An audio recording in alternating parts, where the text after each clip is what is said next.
afternoon. Welcome to the midday news. Let's look at the top stories. CHONGWE'S KAMPASA village occupants go back to the lands they were forced to vacate.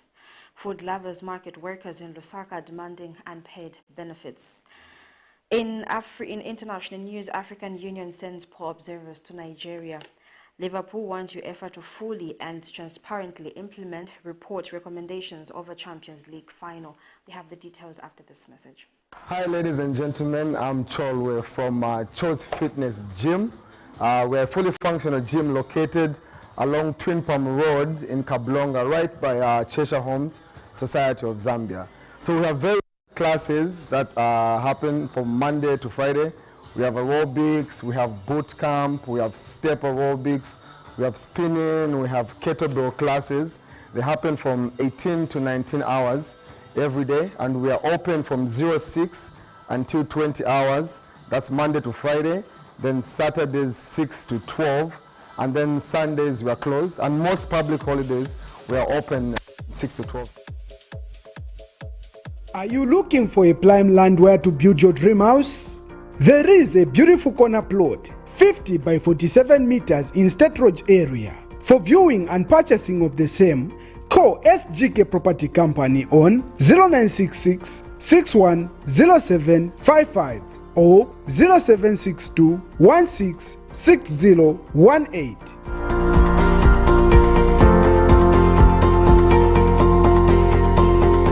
Secure your future by settling in a nice and peaceful area.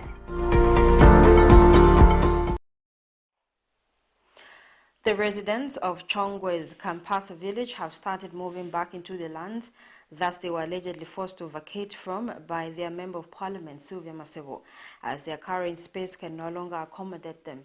Speaking to Camnet News, the residents have lamented that the land in question originally belonged to them after a white settler identified as Ransburg Michael Arnold Johnson, who lived there, was deported by government, hence causing wrangles over its ownership for some time.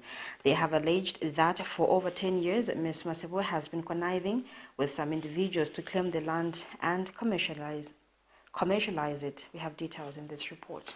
In Chongwe district, hosting a population of over 2,000 families on a 20-hectare space. The village has been in existence from the period before Zambia's independence and was owned by a white settler identified as Ransburg Michael Arnold Johnson.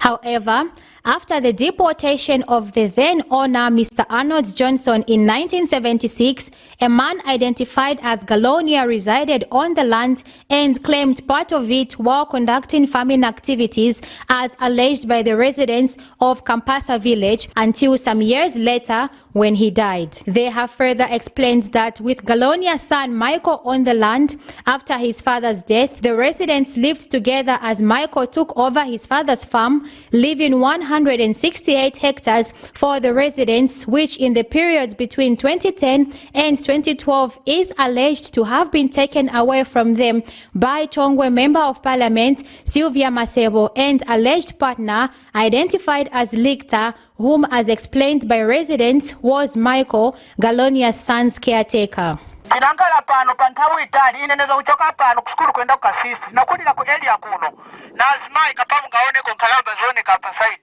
zakulira pano so nadaba kumukutika konkala madeza kumbuyo chaka mungwerere kukafika ku phase 1 kuja kuchoka kuno kwenda ku ZNS kuja palupiri papenzo kala wakapokola kuja kwenzo kambati mabroko chanchan yose ze area ya muntu mozi.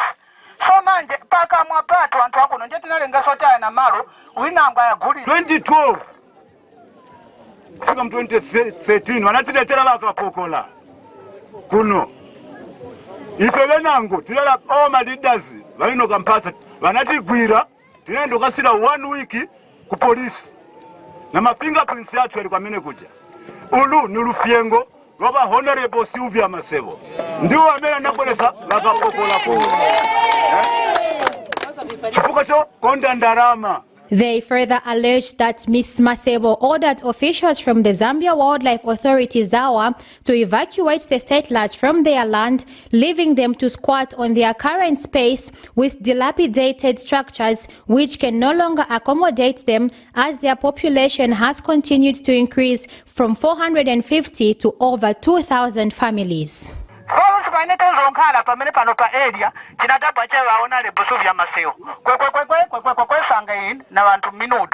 Hata visi hata nuko huko isekwatu nikuno pitana taona tubaleka kuno wapezeka kuno 2010 vanabwela na ndani likta hapo atinda bokuzani wantu wa Kampasa kuti malo ni ya mwine wake mzungu atoka kuti mzungu. Meanwhile, Chongwe District Treasurer for the United Party for National Development UPND Oliver Kubanja has ordered the people of Kampasa to reclaim their land and build safe structures on the land, unlike their dilapidated structures, as the land in mention belongs to them. Now, pame wanakuvotela vantu. Even pame unabwela mkulira kuno Kampasa. Mukulira kuno Kampasa ati nivoteleni ine vonse vijabya kudala so kuchiteko vintu vinango. Badi tudabwa libwelelapo chapi. Then nga chabwela pati kuchinja nzeru manje wamba usebenzesa likita. No usebenzesa wa polisi so ati wa polisi wabwela watugwiri. Ifwe twagabana kudala twangena kudala vantu vamanga and everything. Ini landi chapi mzaka isia mama.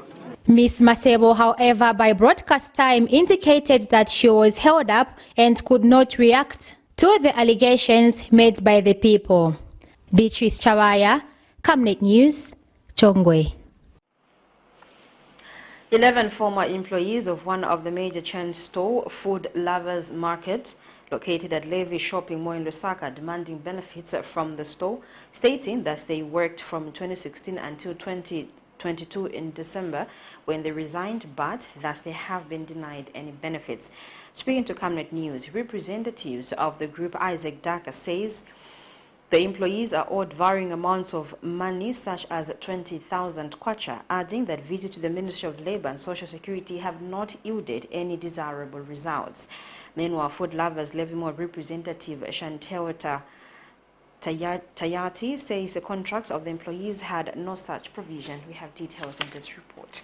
Workers in the food and merchandise business in Lusaka have for long been airing their grievances about their conditions of service, ranging from poor pay and long working hours. The latest complainants are former workers of Food Lovers Market located at Levy Shopping Mall in Lusaka, stating that the store has not paid them their due benefits after they tendered in the resignation in December 2022. The former workers explained that after failing to reach an agreement with the chain store, they took to the Ministry of Labour and Social Security, adding that through the Office of the Assistant Labour Commissioner, the chain store was then directed to make the said payments. Isaac Daka, one of the affected workers, explains that after the payout, 11 were left out and have since been denied any money, with the company stating that it was not supposed to make any payout in the first place. Government, yes, New Dawn government, it turns it because we have been going up and down, labor after union after union. And the directive was given by the Labour Assistant Commissioner. So we want this government to come in and help us so that we get what belongs to us. Another former employee, Fresha Muoni, says the non-payment to the 11 has incapacitated them from providing for their families. Tunaenda ku Ministry of Labour tuatendezere ko pari case ya Food Lovers wanatumiza tende ku court. Court kulianza ku case inango ya mu 2015 still pending until now. Meanwhile, chain store representative Chantel Tajati says the contracts have no provision for such benefits. Maybe you should ask them to read their contracts or their union agreement. The affected workers say they now feel that they have reached a dead end and have urged the Ministry of Labour and Social Security to conduct an inspection on operations at the chain store. Zipporah Mshala, Camnet News, Lusaka. The Lusaka Magistrate Court has dismissed an application that was recently filed by Lusaka businessman Harry Findlay, where he was asking the court to order for the release of his passport to allow him seek medical attention abroad for his heart condition. In his ruling Tuesday afternoon, the court says it has no authority to make such an order given the fact that the passport has not yet been produced as evidence before court. This is in a matter in which Findlay is facing 2 counts of holding more than 1 passport and being in possession of endorsements of forged immigration stamps. Details are in this report. His plea to have the Lusaka's Magistrate Court order for the release of his passport to enable him travel abroad for his treatment has been declined. Last week, Lusaka businessman Harry Findlay, who is also former President Edgar Lungu's associate, made an application before Magistrate Sylvia Munyinya through his lawyers requesting the court to order for the release of his passport to facilitate for his travel abroad for medical treatment. Mr. Findlay's lawyers had submitted that the passport can either be released on temporary or permanent basis because his heart needs to undergo surgery aimed at restoring circulation of blood. According to his lawyer's further submission, he is unwell and currently placed on 4 days bed rest, but still cannot rest out of respect and high regards to the court and its procedures. However, delivering a ruling this morning, Tuesday, the 14th of February 2023, Magistrate Munyinya says she has no authority to make such a directive considering the fact that the passport is not in custody of the court and has not yet been issued as an exhibit. This is in a matter in which the state accuses Mr. Findlay of acquiring a Zambian passport on the 3rd of October 2022, purporting to have lost the one he had obtained earlier. He is also accused of being in possession of endorsement of forged immigration stamps for Mwami Immigration Border Control in his passport, purporting that it was officially endorsed when in fact not. The matter comes up on the 20th of February 2023 for continuation of trial. Miriam Kaimba, reporting for Camnet TV News. Government has urged the Constitutional Court to dismiss the case of former Kabushi Area Member of Parliament Boma Lusambo, where he is alleging that the establishment of the Economic Financial Crimes Court by the judiciary is illegal. The state has asked the court to dismiss the case because it has no probability of success, as the establishment of the Financial Crimes Court by the judiciary is legally backed by the Constitution. In this case, Mr. Lusambo has petitioned the state, alleging that the Chief Justice Mumba Madila breached constitutional provision for setting up the Specialized Economic Financial Crimes Court that is meant to help quickly recover public stolen assets. He claims that the establishment of the said court is meant to target a group of individuals. Surrounding the establishment of the Specialized Economic Financial Crimes Court by the judiciary continues before the Constitutional Court. In the latest submission filed, the state argues that there is no proper case in which criminal proceedings should be arrested using civil proceedings. In this case, former Kabushi Area Member of Parliament Boma Lusambo has petitioned government before the Constitutional Court and cited the Attorney General as the respondent and charges that the move by the Chief Justice to set up the Economic and Financial Crimes Court administratively at the subordinate court is in breach of Article 121(4) of the Constitution. Mr. Lusambo is facing corruption allegations before the Lusaka magistrate and is being tried under the same specialized court. Claims its creation targets a group of individuals, especially those from the previous administration. However, in its arguments, the state has submitted that the case has no prospect of success, as the establishment of the Financial Crimes Court is legally backed by the Constitution, adding that there are other specialized courts at the subordinate court which have been established administratively for the need and quick court process, including, among others, the Gender-Based Violence, the Road Traffic Safety Agency Fast Track Court. In its further submission, the state has told the court that no prejudice will be occasioned if the matter that Mr. Lusambo is facing before the subordinate court proceed as the criminal justice system as its procedure. It has since urged the court to dismiss the application for stay with cost. In 2022, the country's Chief Justice Mumba Malila signed a statutory instrument for the creation of an Economic and Financial Crimes Court. The establishment of this specialized fast-track court by the judiciary is meant to help expeditiously recover public stolen assets. Miriam Kaimba, reporting for Camnet TV News.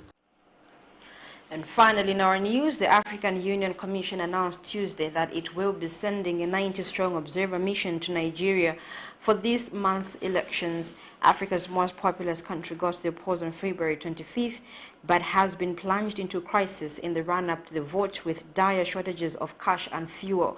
The African Union Election Observation Mission is being headed by former Kenyan President Uhuru Kenyatta, who helped broker a deal to end 2 years of war in northern Ethiopia and is mediating in the conflict in Eastern Democratic Republic of Congo. The AU said the objectives of the mission were to provide an accurate and impartial assessment of the electoral process, offer recommendations for any improvement in future polls, and to demonstrate AU support towards consolidation of democracy, peace, stability, and development in Nigeria. Here's a roundup of international news. The African Union announced Tuesday that it will be sending a 90-strong observer mission to Nigeria for this month's elections.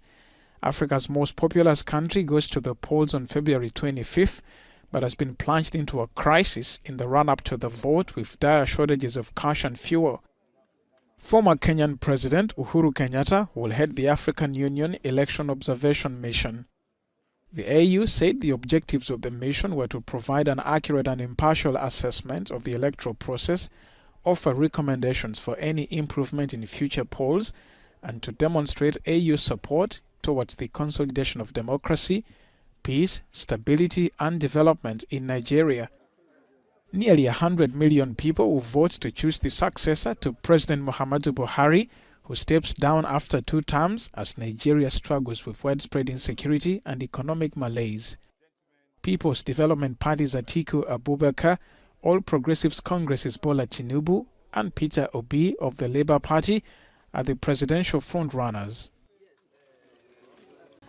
Residents of the Ivorian village of Kpo-Kahankro are in shock. Since December, over 15 mysterious deaths have plunged the community into despair.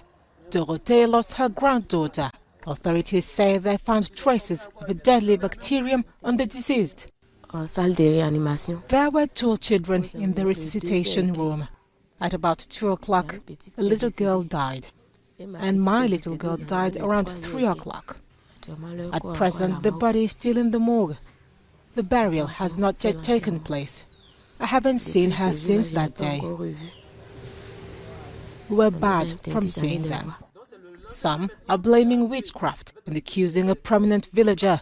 Clostridium, a common but deadly bacterium, was found both on the so-called object of witchcraft and on corpses that authorities tested. It can cause botulism, which provokes vomiting and muscle paralysis.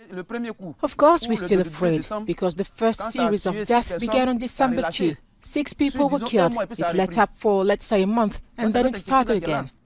The men accused of installing the object and the owner of the land where the fetish was set were condemned to 5 years in prison on February 9 for disorderly conduct and quackery. The fetish was then moved out of the village. The local chief is not completely reassured, though. It's a mystical thing. It's a wind-driven thing. When it's wind-driven, you can't see it. So it's a mystical thing. It can surround the whole village. According to health authorities, 16 died, but villagers say 21 suffered untimely deaths, including 18 children. Peace of mind has yet to return to the village in central Ivory Coast. Senegal has sent a 30-member search and rescue team to Turkey to support disaster relief efforts after a devastating quake, which has been described as the disaster of the century. The men belonging to the Senegalese Fire Brigade departed from Dakar's Blaise Diagne International Airport on Monday. The team will land in Adana before proceeding to the disaster area. Indeed, we're not used to this kind of temperature. But as you know, as a firefighter, it is a commitment. And we are committed, as our motto says, to save or perish. All our efforts go in the direction of saving lives. The firefighters will deploy to Hatay, where they will participate in search and rescue operations there. While the chances of finding survivors are almost nil, rescue workers are still sifting through the rubble for any signs of life. The death toll from last week's disaster has topped 35,000 in both Turkey and Syria. On that note, we come to the end of the news at 12, but before we go, we look at the headlines once again. CHONGWE'S KAMPASA village occupants go back to the land they were forced to vacate. Food lovers market workers in Lusaka demanding unpaid benefits. African Union sends poor observers to Nigeria. Thank you so much for watching. Bye-bye.